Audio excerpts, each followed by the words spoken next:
원하는 나에게 악이 함께 있는 것이로다. 내 속사람으로는 하나님의 법을 즐거워하되 내 지체 속에서 한 다른 법이 내 마음의 법과 싸워 내 지체 속에 있는 죄의 법으로 나를 사로잡는 것을 보는도다. 오호라 나는 곤고한 사람이로다. 이 사망의 몸에서 누가 나를 건져내랴. 우리 주 예수 그리스도로 말미암아 하나님께 감사하리로다. 그런즉 내 자신이 마음으로는 하나님의 법을 육신으로는 죄의 법을 섬기노라. 그러므로 이제 그리스도 예수 안에 있는 자에게는 결코 정죄함이 없나니 이는 그리스도 예수 안에 있는 생명의 성령의 법이 죄와 사망의 법에서 너를 해방하였습니다. 율법이 육신으로 말미암아 연약하여 할 수 없는 그것을 하나님은 하시나니 곧 죄로 말미암아 자기 아들을 죄 있는 육신의 모양으로 보내어 육신의 죄를 정하사 육신을 따르지 않고 그 영을 따라 행하는 우리에게 율법의 요구가 이루어지게 하려 하심이니라. 아멘. 할렐루야. 우리 앞에 좌우에 계신 분들과 이렇게 한번 인사하겠습니다. 잘 오셨습니다. 한 번 더 인사합니다. 축복하고 환영합니다. 자, 마지막으로 인사할 때는 저 뒤에 계신 분들까지 우리가 쭉 손을 펼쳐서 사랑합니다. 네, 감사합니다. 이렇게 사랑이 넘치는 이 청운교회 가운데 하나님께서 오늘 말씀과 축복과 예배의 축복을 늘 한량없이 보여주신 줄 믿습니다. 오늘도 오늘 말씀 가운데서 하나님께 주신 귀한 은혜의 말씀을 듣고 여러분들 믿음도 성장하시고 여러분들 소망도 성장하시고 사랑이 성장하시는 존귀한 예배가 되기를 주님의 이름으로 축원합니다. 감사합니다. 오늘 로마서 7장 21절에서 8장 4절까지의 말씀 못두기처럼 다시 일어서라 라는 말씀으로 말씀의 은혜를 나누기를 원합니다. 자, 로마서 7장 24절 아까도 읽었지만 제가 다시 한번 이 로마서 7장 24절의 고백을 읽어보겠습니다. 오호라 나는 곤고한 사람이로다. 이 사망의 몸에서 누가 나를 건져내랴. 여러분 이 고백은 우리 믿는 사람들의 삶 가운데서 아마도 가장 현실적인 믿음의 고백인 줄 믿습니다.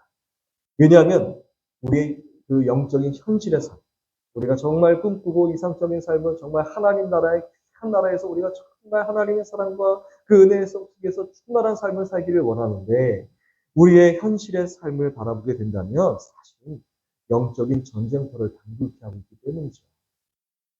우리가 복음을 영접한 후에 그리스도인으로서 살아가면서 우리는 사실은요, 전쟁터와 같은 이 살아는 판을 걸어가는 듯한 그런 느낌을 많이 받아왔던 것들을 우리는 알 수가 있게 되는 것이죠. 여러분 그렇기 때문에 우리는 이렇게 질문할 수 있습니다. 방금 읽었던 이 로마서 7장 24절 오호라 나는 곤고한 사람이로다. 이 사망의 몸에서 누가 나를 건져내랴. 이 고백이 발생하게 되었는가. 그것은 바로 다름 아닌 여러분 이 고백이 발생한 이유는요. 다름 아닌 우리가 누구이기 때문입니까? 우리가 누구입니까? 여러분 고백해 보십시오. 여러분 이렇게 가슴을 이렇게 나를 지칭하시면서 나는 그렇습니다. 여러분 그리스도인이기 때문에 발생하는 질문이라는 것이죠. 물론 여러분 믿지 않는 사람들, 즉 비그리스도인들도 이와 비슷한 고백을 하기도 해요. 그러나 그들의 이러한 고백은요, 우리와는 분위기가 다릅니다. 그들의 고민의 배경은요, 우리와는 다르게 세상의 도덕, 사상, 그리고 가치 등에 대한 것으로 하게 되는 그런 고민을 말하는 것이고요. 그러나 우리 그리스도인들은 대개 이러한 경우에 이러한 7장 24절과 같은 고백을 하게 되는데 바로 그 앞절에 이 설명이 자세하게 써 있습니다. 우리 한번 같은 목소리 읽어볼까요? 시작! 내 지체 속에서 한 다른 법이 내 마음의 법과 싸워 내 지체 속에 있는 죄의 법으로 나를 사로잡는 것을 보는도다. 여러분 아멘이시죠? 여러분 이렇게 아마도 같은 마음으로 여러분들 느끼시고 계신지 모르겠어요. 우리 그리스도인들이 아닌 비그리스도인들과는 달리 우리 그리스도인들에게는 우리 마음속에 이 두 가지의 법이 존재하더라는 거예요. 이 두 가지 법이 있다는 것이죠. 이를 더 정확하게 사도 바울은 우리에게 설명하고 있습니다. 바로 뭐냐면 하나님의 법 그리고 그와는 반대의 법인 육신의 법. 다른 말로는 죄의 법이 우리 안에 존재하고 있더라는 거예요. 한쪽에는 뭐가 있어요? 하나님의 법이 있어요. 한쪽에는 뭐가 있습니까? 지금까지 우리가 육신으로 섬겼던 죄의 법, 육신의 법이 우리 가운데, 우리 마음속에 존재한다는 것이죠. 조금 더 쉽게 얘기하면요. 내가 원하는 것은 뭡니까? 내가 정말 이 그리스도인으로서 원하는 삶은 뭔가요? 내가 복음을 영접했고 교회를 다니기 때문에 이제 실제로 나의 현실 가운데 뭔가 확실하게 변화된 삶을 보여야만 다른 사람들이 나를 정말 뭔가 저 사람 정말 그리스도인 됐더니 뭔가 달라 그러면서 특별하게 볼 것인데 현실에서 나를 아무리 살펴보았는데 그런 변화가 전혀 없다고 말은 못하겠고 조금 그런 변화가 있기는 있는데 막 등 뒤에 뭐 날개가 달리고 그런 거 아니지 않습니까? 우리 뭐 머리에 뭔가 하얀 뭐가 띄어 있습니까? 그런 게 아무것도 없단 말이에요. 변화된 거는 사실 겉모습은 변화된 게 없단 말이에요. 그렇기 때문에 아직도 이 나의 삶이 이 땅 가운데서 그대로인 것 같은 그런 느낌을 받더라는 것이죠. 오히려 복음이 내 안에 있기 때문에 우리를 더 힘들게 하는 게 있다라는 것이죠. 복음이 우리 가운데 있기 전에는 보이지 않았던, 느끼지도 않았던 죄가 드디어 이제는 보이기 시작하는 거예요. 이제 그게 더 신경 쓰여요. 예전에 어떤 분들 이야기를 제가 들었는데 용서하시고 들으시기 바랍니다. 직장에서 퇴근하고 이 친구들과 모여서 뭐합니까? 회식 자리에 가면 술 한잔 그렇지 않습니까?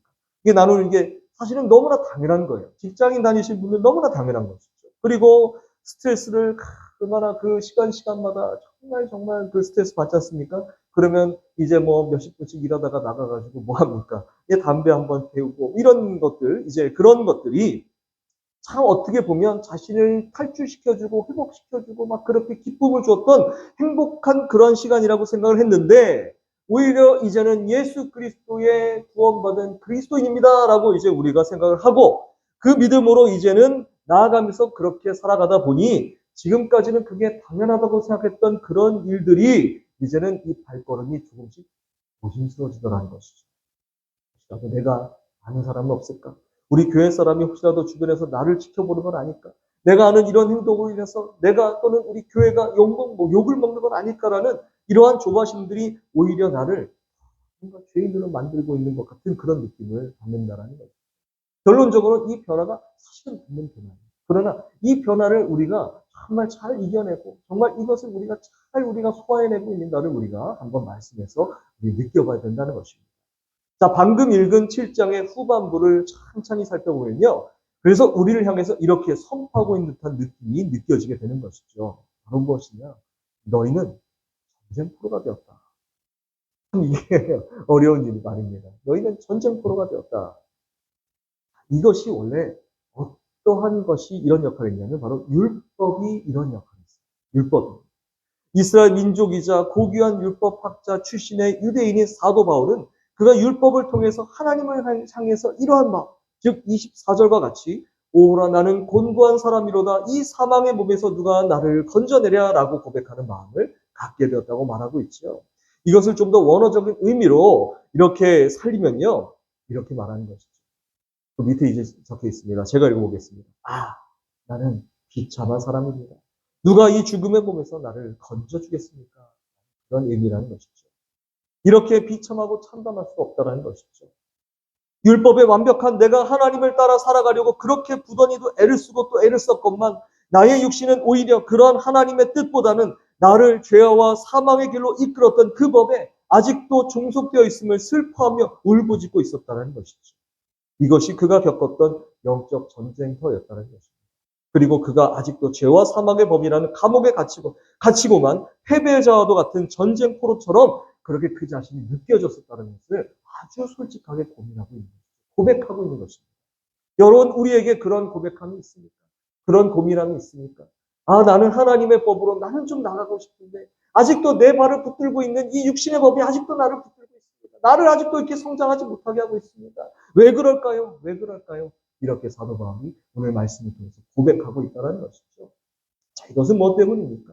그가 단 한 번 죄를 짓고 단 한 번 실수를 했기 때문에 그의 비참한 고민이 막 이제 시작된 건가요? 그렇지 않습니다.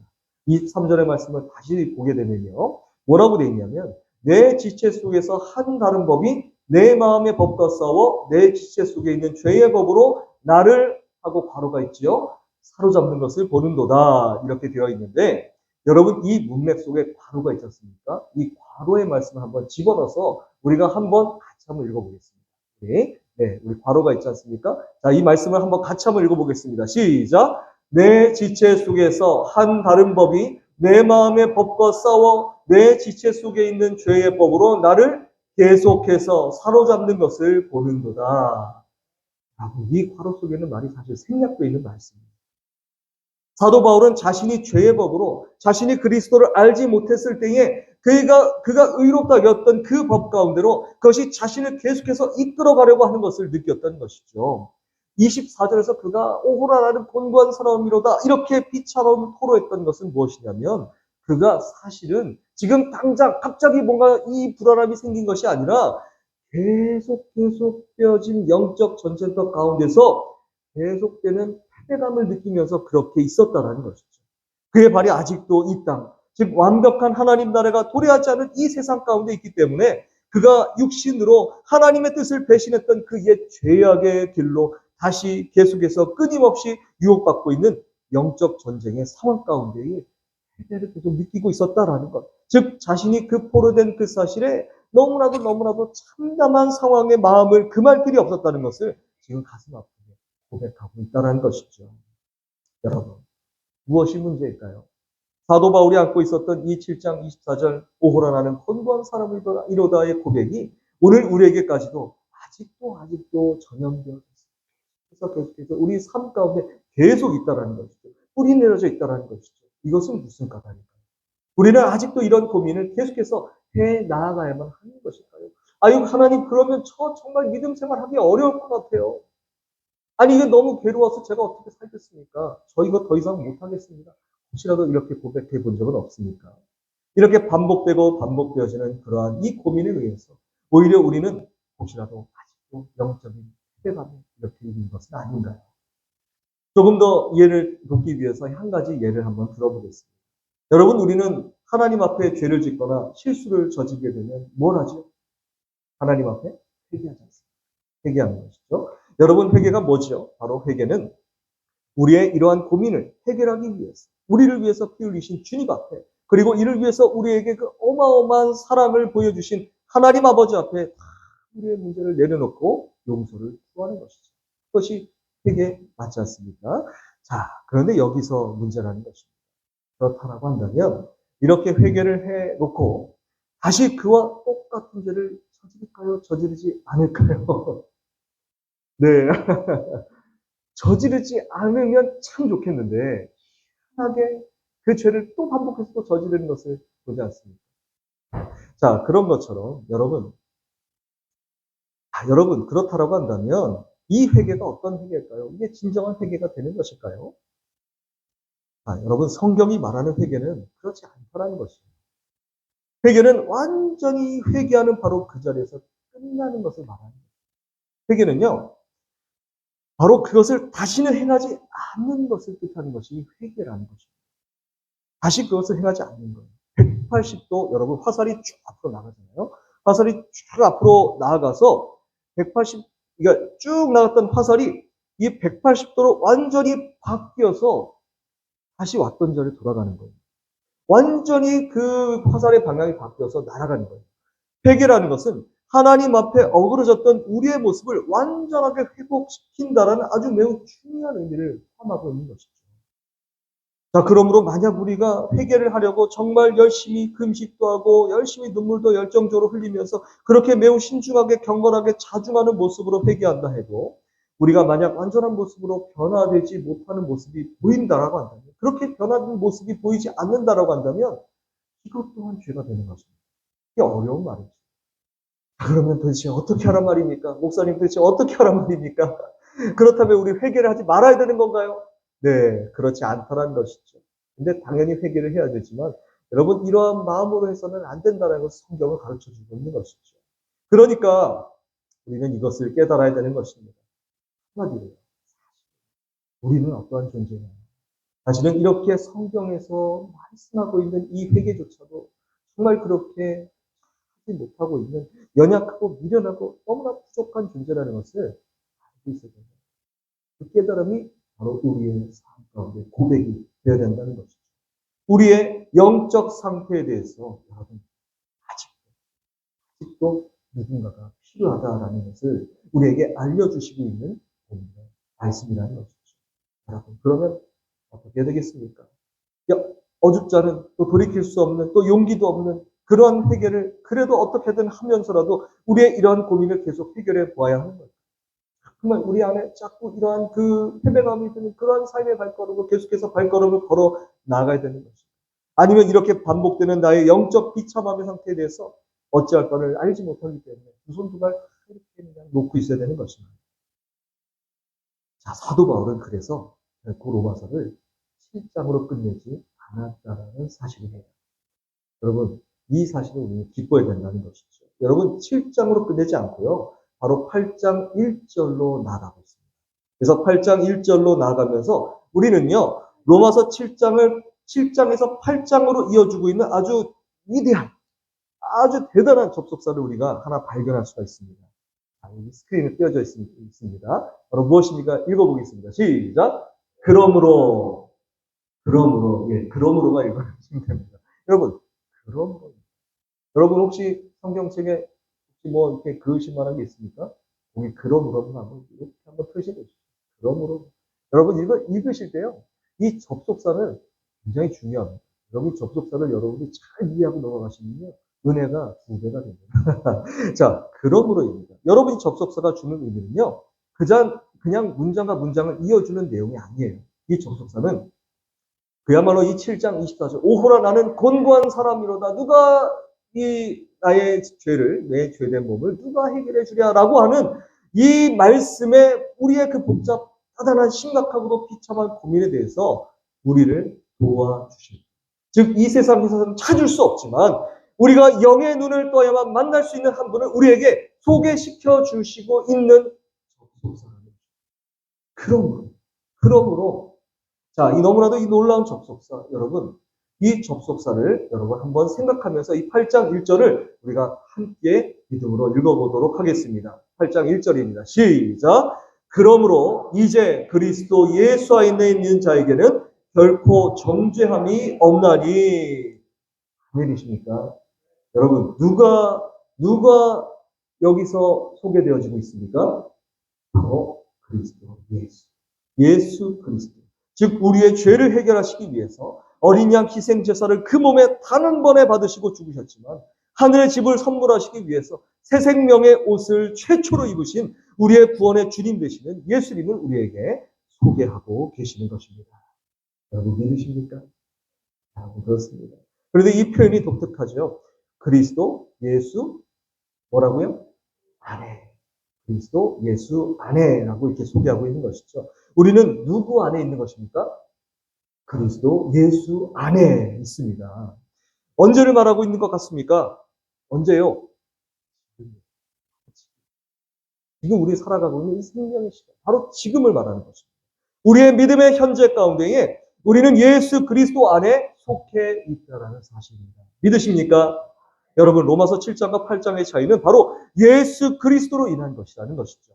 예수 그리스도 이전의 고백이 7장의 비참한 현실 가운데 다시 일어날 것조차 없는 꿈꿀 수 없는 그러한 배경이라고 한다면 8장의 시작은 이와는 정반대의 한전의 역사를 소개해 주고 있는 것이죠. 바로 그 중심에 누가 계시는 것입니까? 예수 그리스도께서 계시다는 것이죠. 그러므로 예수 그리스도 안에서 8장을 시작하는 우리는 더 이상 과거에 매여 있는 우리가 아니라는 것입니다. 그것이 바로 우리가 우리의 삶 가운데 예수 그리스도께서 내주하셔서 함께하고 계시다라는 사실을 믿는 믿음의 현재에 대한 올바른 의미가 된다는 것입니다. 쉽게 말하면 바로 이것입니다. 예수님이 지금 나와 함께하고 계시다. 한번 따라해 보시겠습니까? 예수님께서 지금 우리와 함께 하십니다. 아멘. 그렇습니다. 바로 이것을 늘 우리가 기억하고 기억해야 된다는 사실이라는 것이죠. 그렇기 때문에 이 말씀은 우리가 현재 막 심란하고 괴로운 삶 가운데서도 우리의 몸과 영혼을 일으킬 수 있는 전제 조건이 되는 것입니다.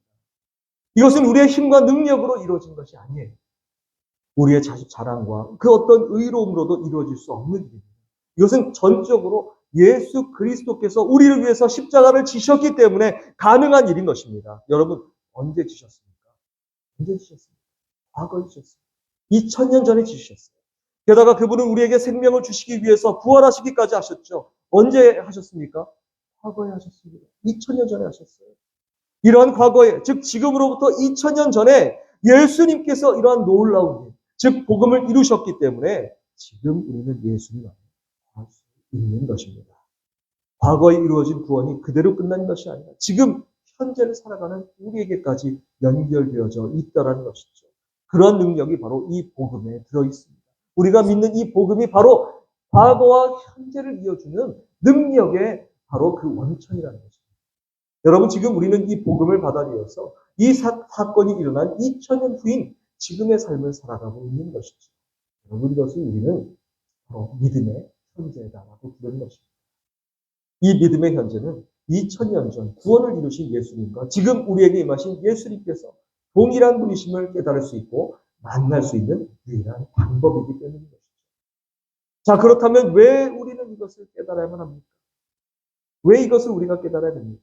그것은 바로 이 믿음의 현재를 주관하시는 예수 그리스도께서만 우리를 로마서 7장 24절 오호라 나는 곤고한 사람이로다. 이 사망의 몸에서 누가 나를 건져내랴라는 이 고민으로부터 이끌어 세워주실 수 있는 유일한 분이시기 때문입니다.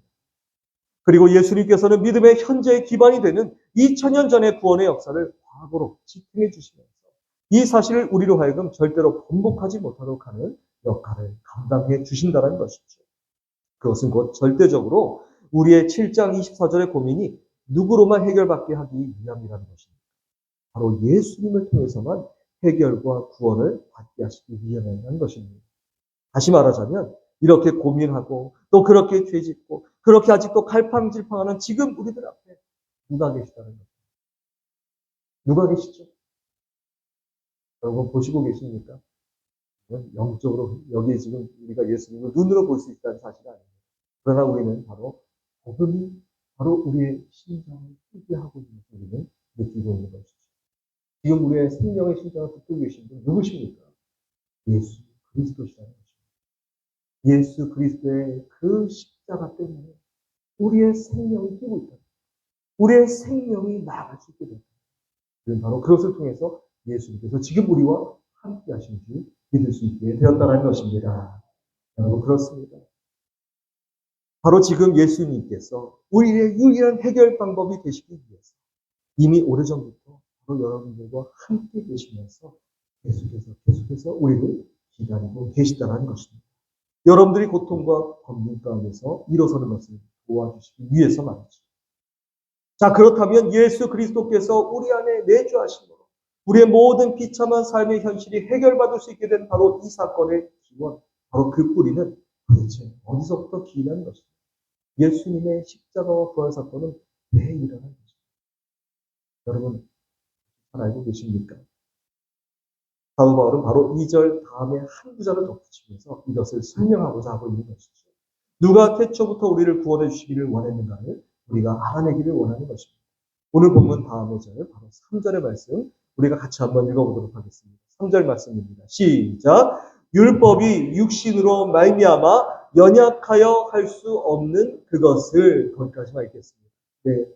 율법이 육신으로 말미암아 연약하여 할 수 없는 그것을 그분이 원하시는 것은 바로 우리를 죄와 사망의 법에서 끌어내시는 것입니다. 우리가 비참한 현실 가운데 가라앉아 있지 않도록 우리를 다시 수면 위로 떠오르게 만드시는 분입니다. 바로 그 다음 구절에 이 모든 것을 디자인하시고 이 모든 것을 계획하시고 이 모든 것을 건축하시고자 그 블루프린트라고 하죠. 청사진을 그리십니다. 바로 그분이 등장합니다. 여러분 그 다음 구절이 무엇입니까? 한번 읽어보겠습니다. 하나님은 하시나니. 아멘. 여러분 누가 하신다고요? 하나님은 하십니다. 예수 그리스도의 친아버지이신 성부 하나님, 여호와 하나님이십니다. 여러분 다음 3절과 4절을 계속해서 읽어보도록 하겠습니다. 우리 자막을 한번 보시겠습니다. 시작. 곧 죄로 말미암아 자기 아들을 죄 있는 육신의 모양으로 보내어 육신의 죄를 정하사 육신을 따르지 않고 그 영을 따라 행하는 우리에게 율법의 요구가 이루어지게 하려 하심이니라. 아멘. 여러분 본래 율법은 하나님의 법이었습니다. 그러나 이 법은요 정죄를 위한 법이라고 생각해서는 안 되는 것이죠. 유대인들이 잘못 생각했던 것, 유대인들이 정말 그 마음속에 그 법을 오해했던 것, 그것이 무엇입니까? 이 법은 정죄를 위한 법이었다라고 판단했던 거예요. 이 법은요 원래 목적은 무엇이냐면 본래 하나님을 알게끔 디자인된 법이라는 것입니다. 인간이 교만의 죄를 짓지 않았더라면 이 율법은 아마도 지금까지 유지가 되었을지 모르겠습니다. 그러나 그런 일은 한 번도 일어난 적이 없습니다. 오히려 인간은 하나님께서 직접 주신 그 법마저도 정죄의 수단, 남을 깎아내리도 오히려 그 법을 통해서 올라서려고 하는 정죄의 수단으로 전락시켜버렸다는 것입니다. 여러분, 본래의 율법의 뜻이라고 한다면 그 하나님의 뜻이 율법 가운데 계속해서 존재함을 인간이 알고 있었다라고 한다면 바로 그 율법의 뜻은 바로 이것을 알게 해주는 그러한 핵심이 되었을 것입니다. 여러분, 이 뜻을 알기 위해서 한 가지 영상을 한번 같이 봤으면 좋겠습니다. 먼 영상 같이 한번 보도록 하겠습니다. 2차선 도로를 돌아와서도 아버지가 하실 수 있는 모든 것을 다 했어요. 아들에게 베풀어 주십니다. 아들이 할 수 있는 것은요, 자기의 모든 젖먹던 힘을 다 짜내서 컴퓨터의 자판으로 자신의 아버지를 향한 사랑을 표현하는 한 가지였습니다. 본래 율법의 뜻을 인간이 망각했기 때문에 하나님은 거기서 하나님의 뜻을 포기하시지 않았습니다. 하나님은 오히려 이를 뛰어넘어 하나님이 어떠한 일을 하실 수 있는가에 대해서 연구하신 거죠. 인간이 구원이라는 문제에 대해서는 스스로 해결할 수 있는 것이 단 한 가지도 없었기 때문에 하나님은 이것을 해결해 주시기로 작정합니다. 아들이 뛰기를 원했습니다. 그러면 아버지는 자신의 직장을 버리고 아들을 위해서 뛰어주기로 작정합니다. 자녀가 구원을 원했습니다. 아버지는 그 모든 것을 버리고 자녀를 위해서 구원해 주시기로 작정하십니다. 우리의 하늘 아버지는 바로 이러한 분이시다는 것이죠. 그것이 바로 3절과 4절의 말씀인 것입니다.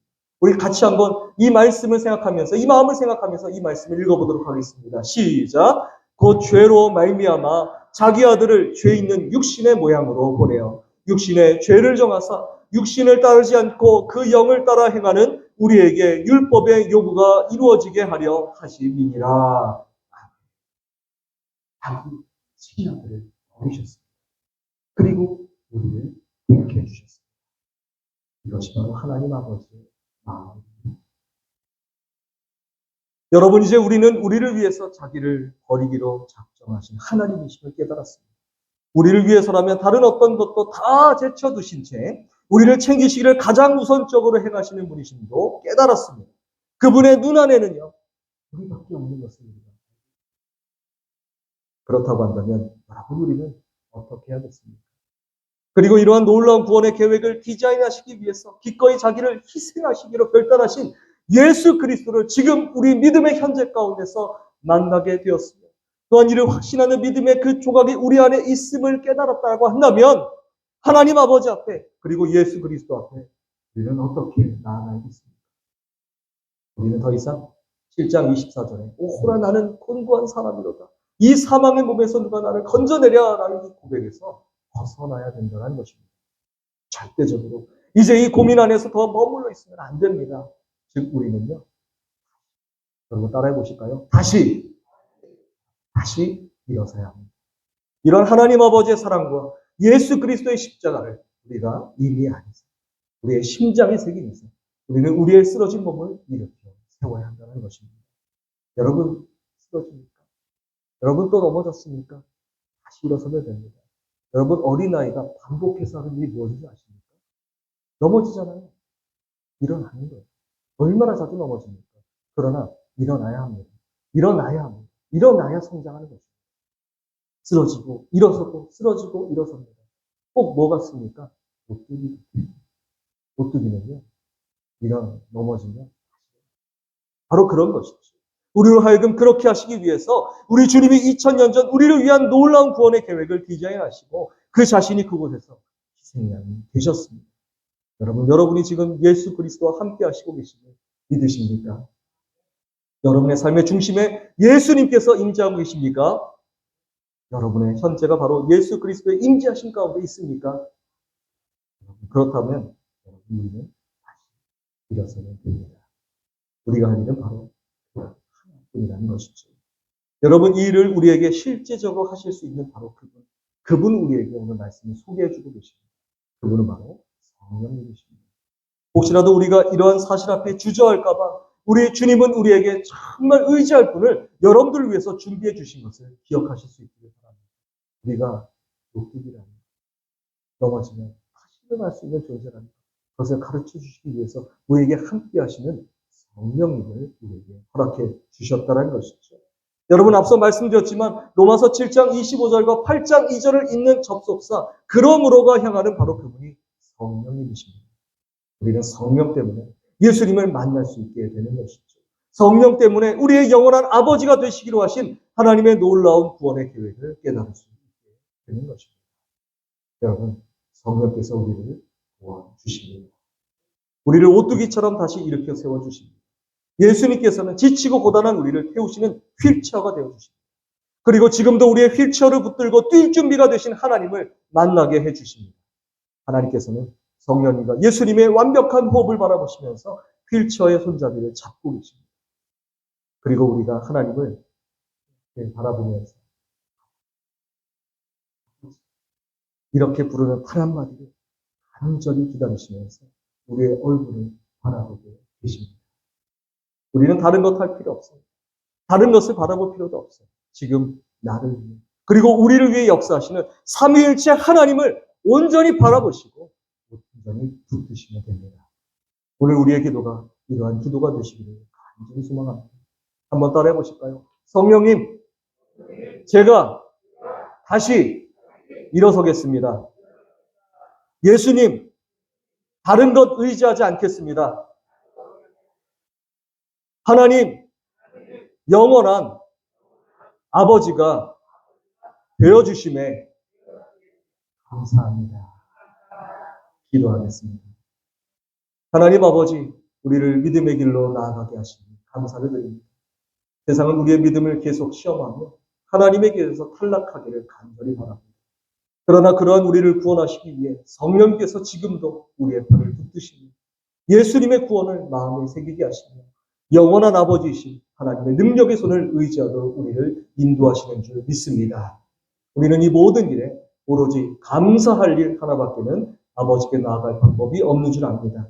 곤고하고 힘든 우리의 삶이지만 이 삶을 함께 살아내기 위해 우리보다 더 고군분투하시는 삼위일체 하나님의 역사를 늘 우리의 삶 속에 새기며 성령님과 함께 늘 다시 오뚜기처럼 일어나 하나님의 은혜의 존귀한 삶을 살아가는 아들의 삶을 살아가는 저희들 모두가 되게 하여 주시옵소서. 예수 그리스도 이름으로 기도드립니다. 아멘. 다 같이 찬송가